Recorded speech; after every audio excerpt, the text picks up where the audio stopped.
بسم الله الرحمن الرحيم ياسين والقرآن الحكيم إنك لمن المرسلين على صراط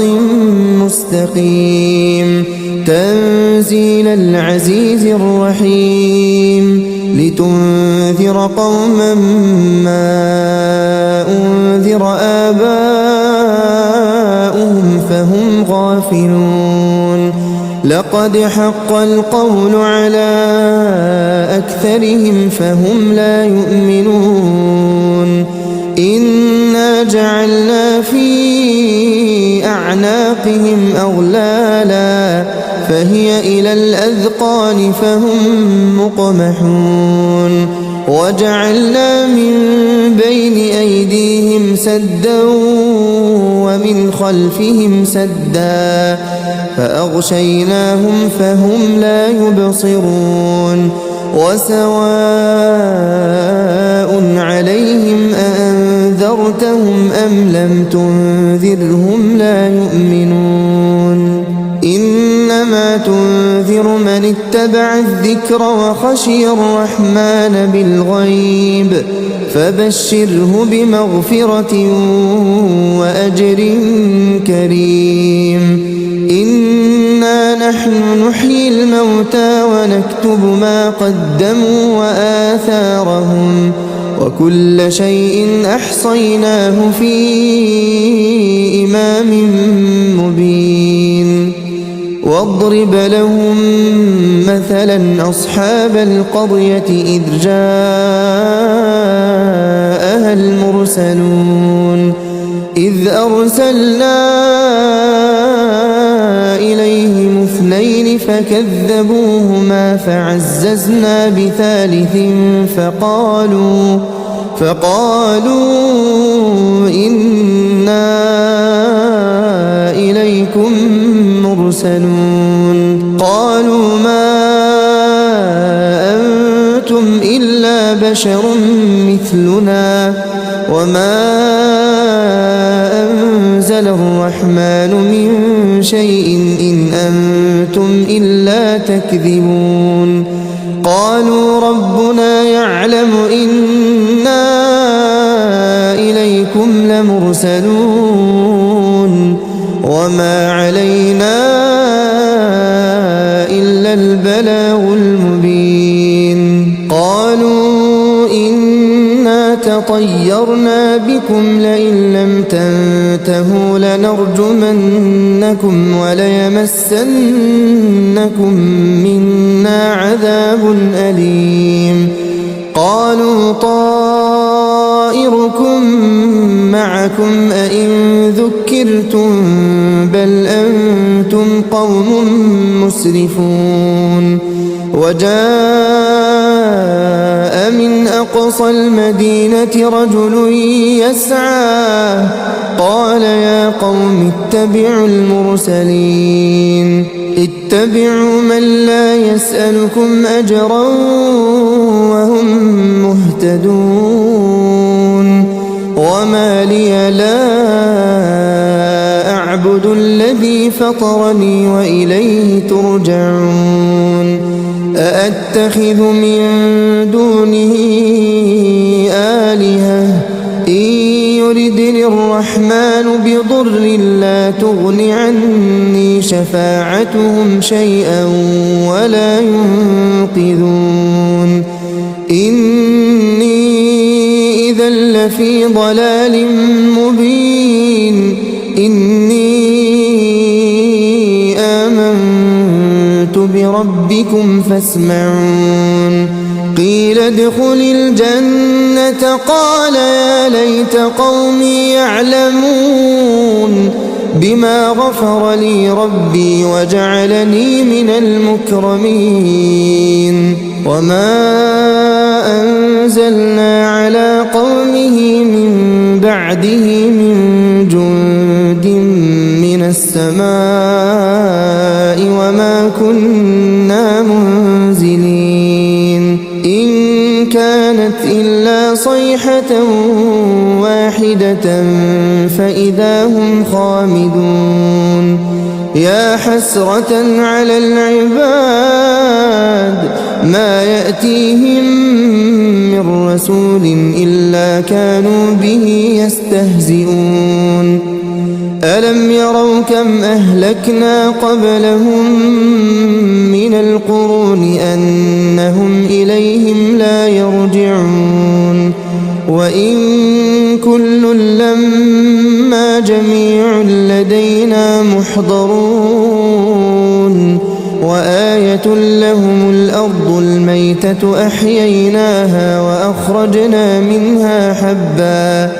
وأخرجنا منها حبا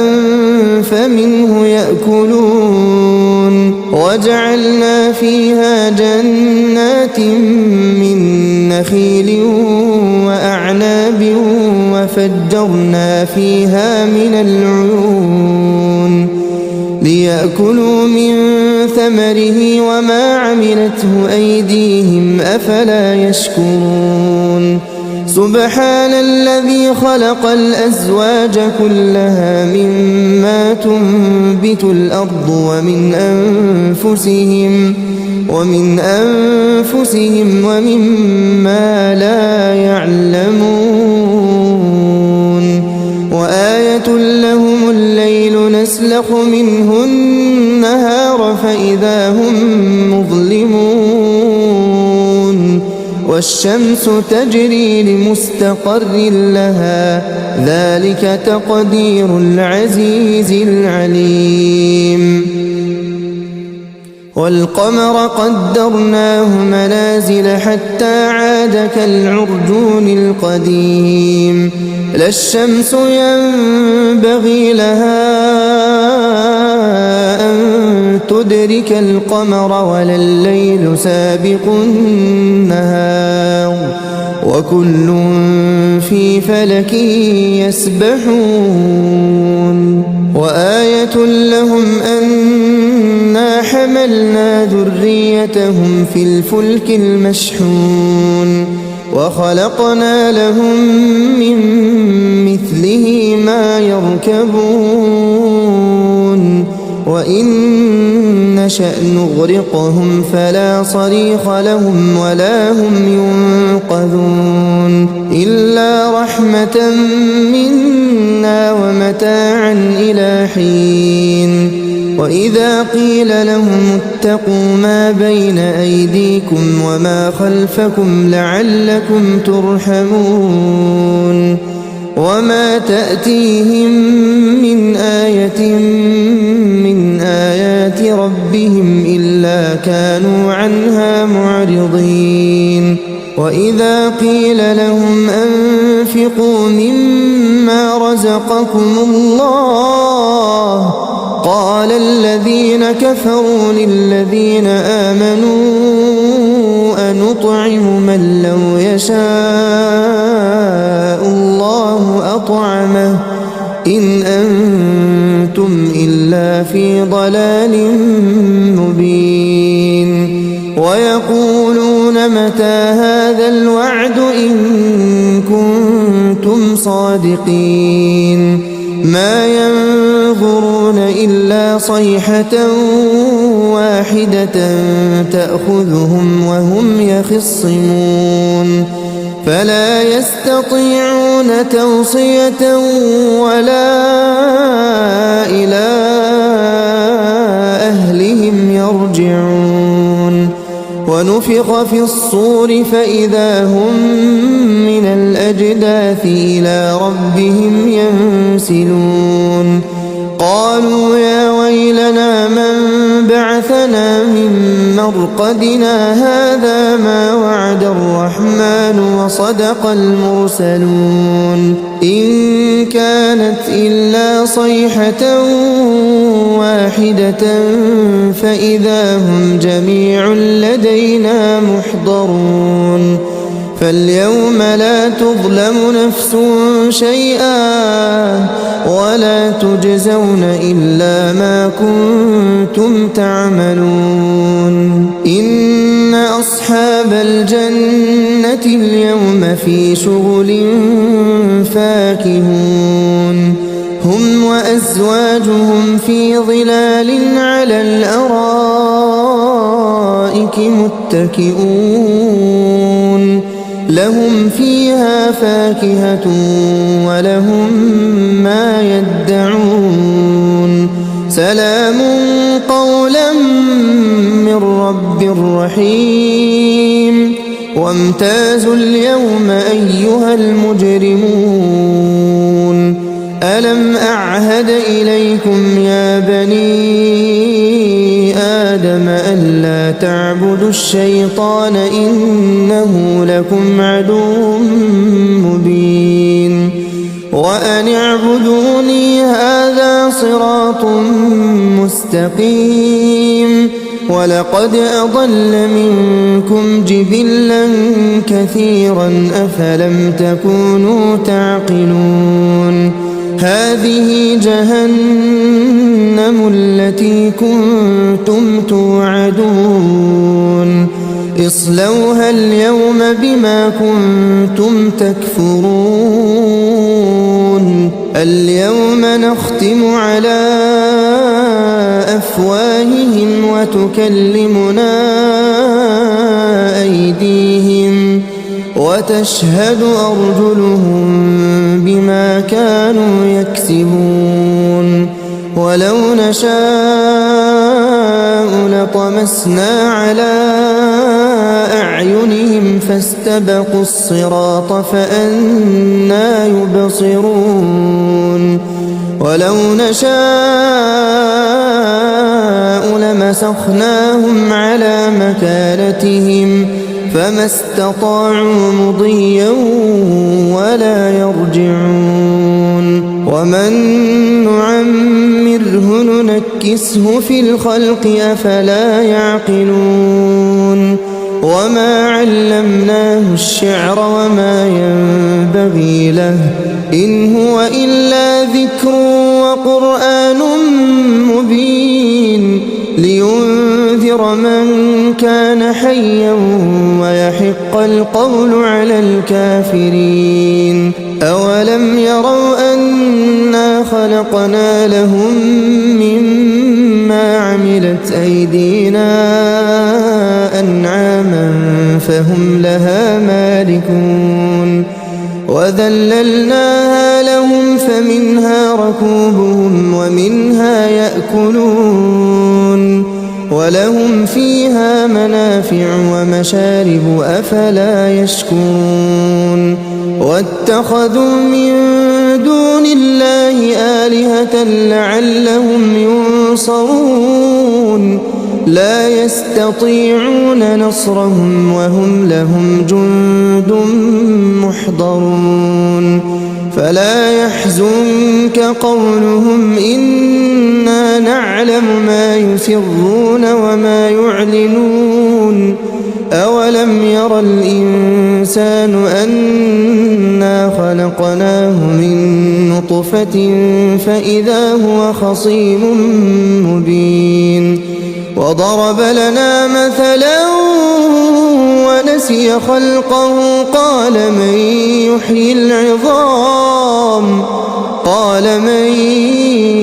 يحيي العظام وهي رميم قل يحييها الذي أنشأها أول مرة وهو بكل خلق عليم الذي جعل لكم من الشجر الأخضر نارا فإذا أنتم منه توقدون أوليس الذي خلق السماوات والأرض بقادر على أن يخلق مثلهم بلى وهو الخلاق العليم إنما أمره إذا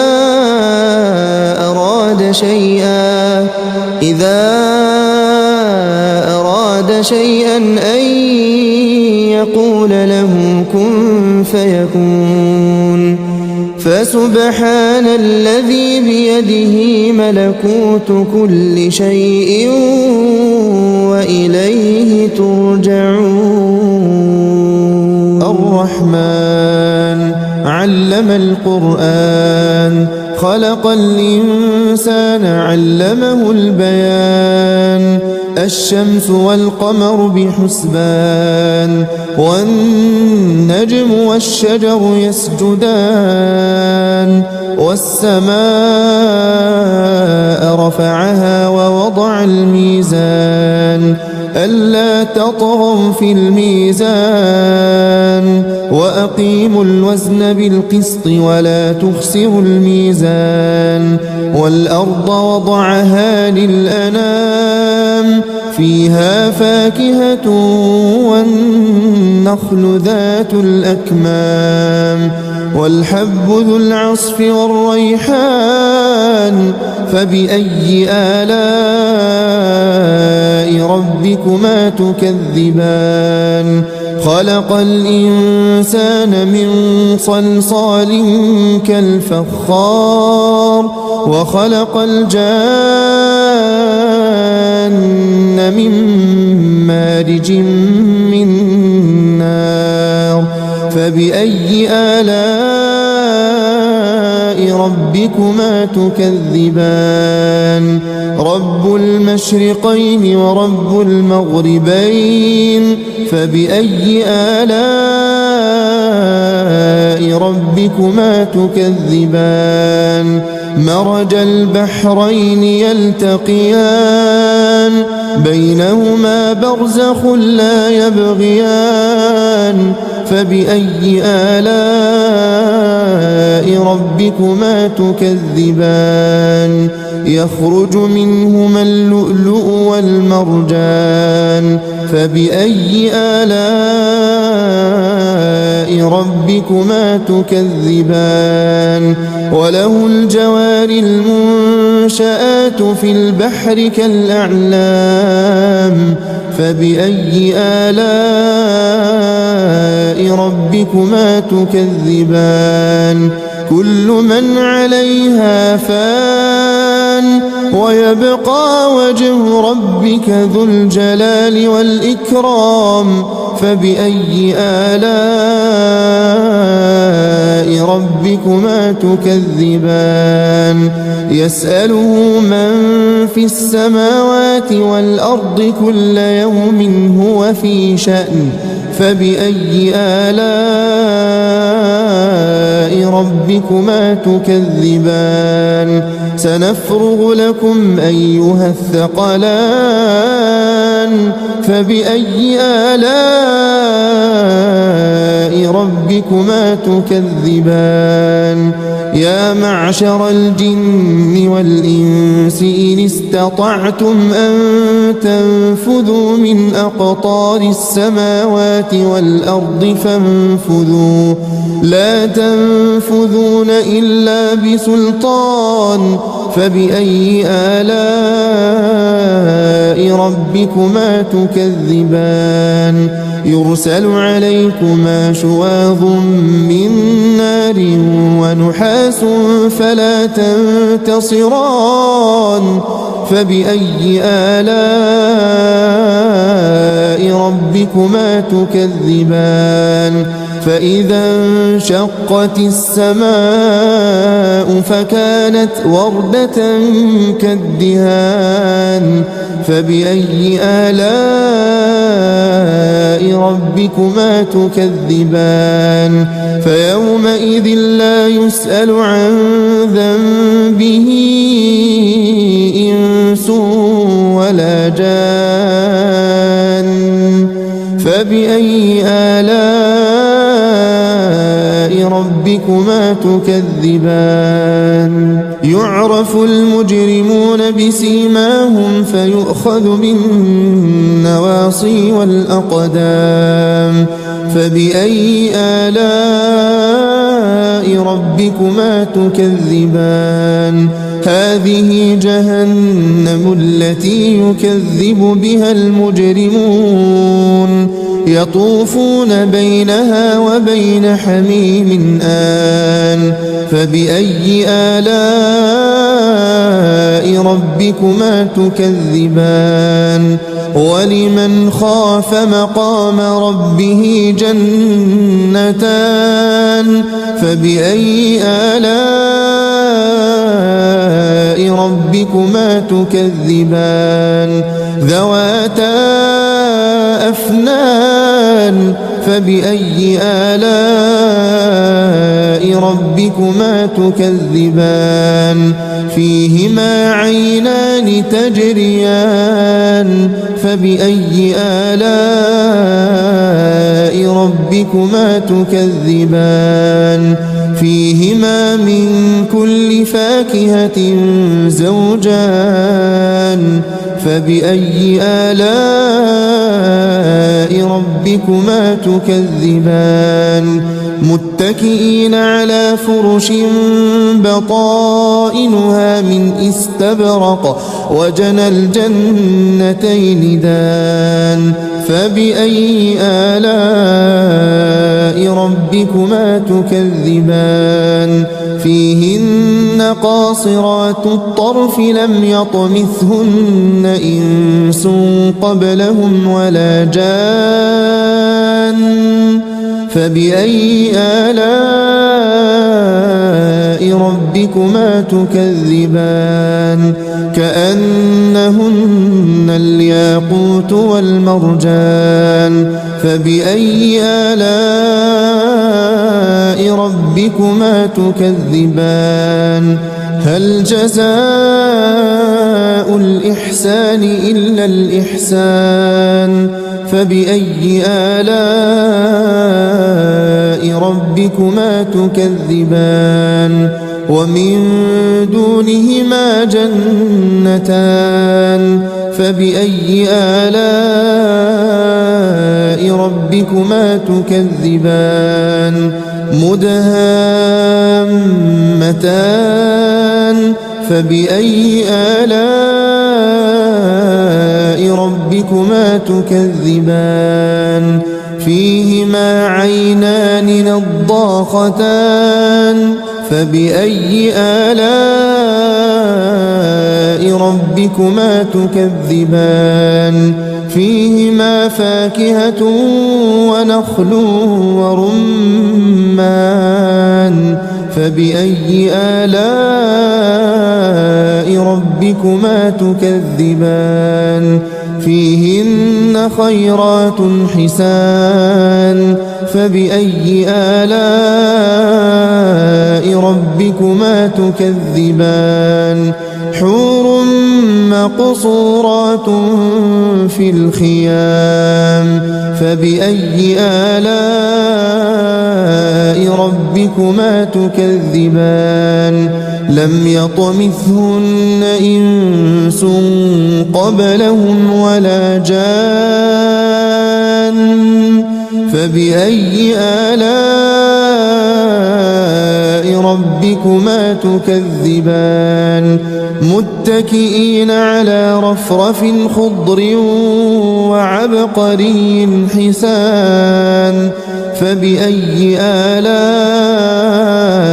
ربكما تكذبان تبارك اسم ربك ذي الجلال والإكرام أعوذ بالله من الشيطان الرجيم بسم الله الرحمن الرحيم ياسين والقرآن الحكيم إنك لمن المرسلين على صراط مستقيم تنزيل العزيز الرحيم لتنذر قوما ما أنذر آباؤهم فهم غافلون لقد حق القول على أكثرهم فهم لا يؤمنون إنا جعلنا في أعناقهم أغلالا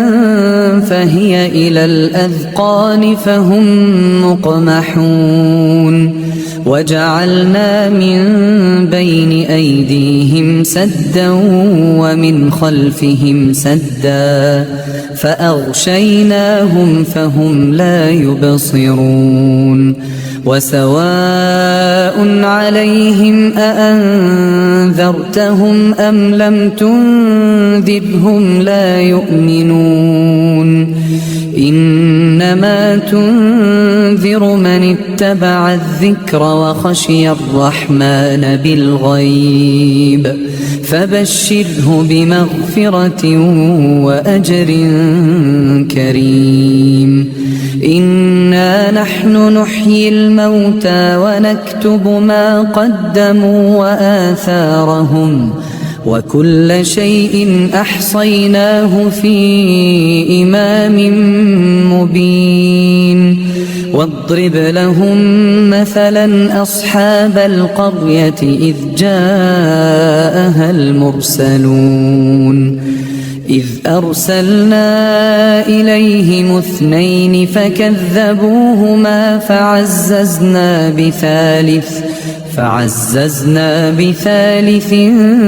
فقالوا إنا إليكم مرسلون قالوا ما أنتم إلا بشر مثلنا وما أنزل الرحمن من شيء إن أنتم إلا تكذبون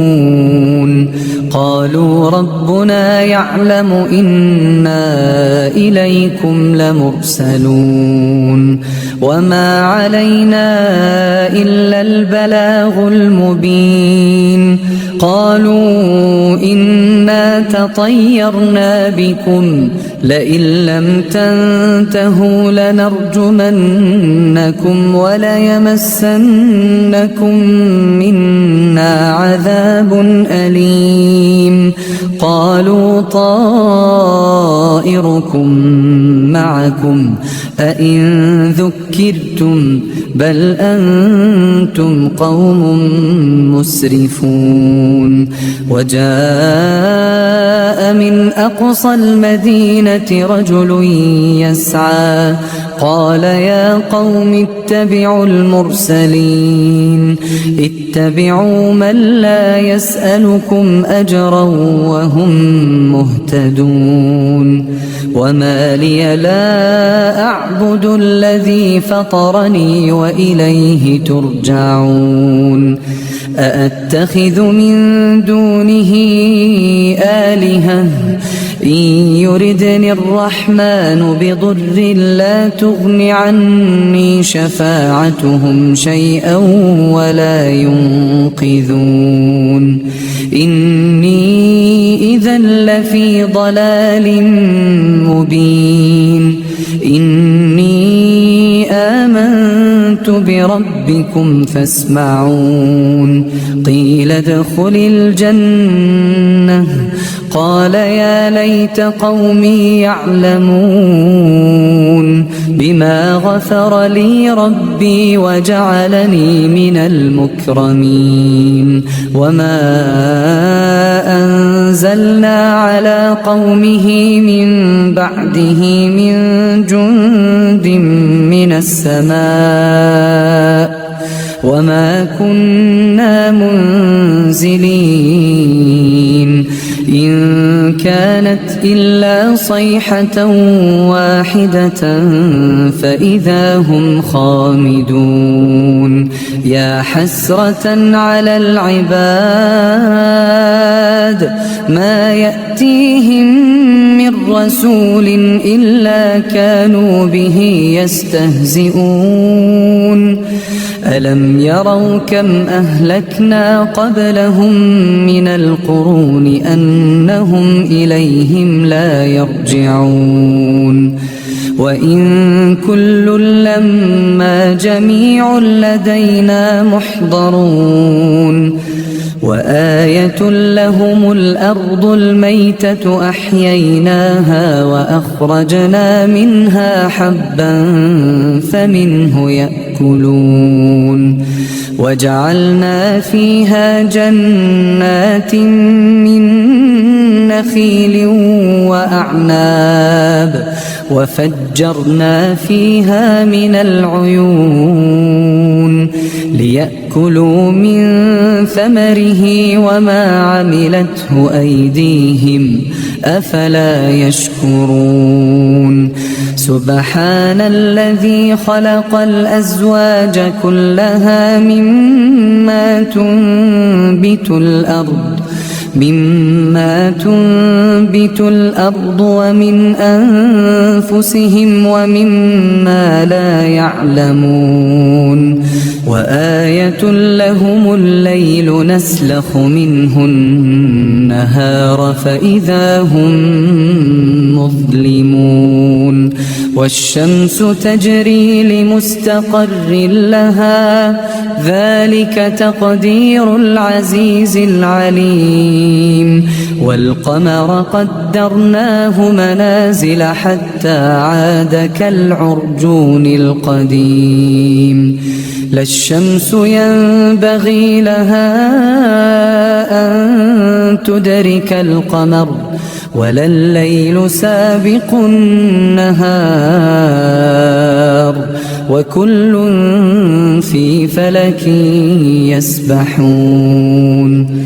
وآية لهم أنا حملنا ذريتهم في الفلك المشحون وخلقنا لهم من مثله ما يركبون وإن نشأ نغرقهم فلا صريخ لهم ولا هم ينقذون إلا رحمة منا ومتاعا إلى حين وإذا قيل لهم اتقوا ما بين أيديكم وما خلفكم لعلكم ترحمون وما تأتيهم من آية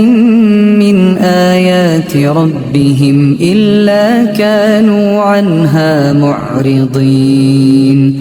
وإذا قيل لهم أنفقوا مما رزقكم الله قال الذين كفروا للذين آمنوا أنطعم من لو يشاء الله أطعمه إن أنتم إلا في ضلال مبين ويقولون متى هذا الوعد إن كنتم صادقين ما ينظرون إلا صيحة واحدة تأخذهم وهم يخصمون فلا يستطيعون توصية ولا إلى أهلهم يرجعون ونفخ في الصور فإذا هم من الأجداث إلى ربهم ينسلون قالوا يا ويلنا من بعثنا من مرقدنا هذا ما وعد الرحمن وصدق المرسلون إن كانت إلا صيحة واحدة فإذا هم جميع لدينا محضرون فاليوم لا تظلم نفس شيئا ولا تجزون إلا ما كنتم تعملون إن أصحاب الجنة اليوم في شغل فاكهون هم وأزواجهم في ظلال على الأرائك متكئون لهم فيها فاكهة ولهم ما يدعون سلام قولا من رب رحيم وامتازوا اليوم أيها المجرمون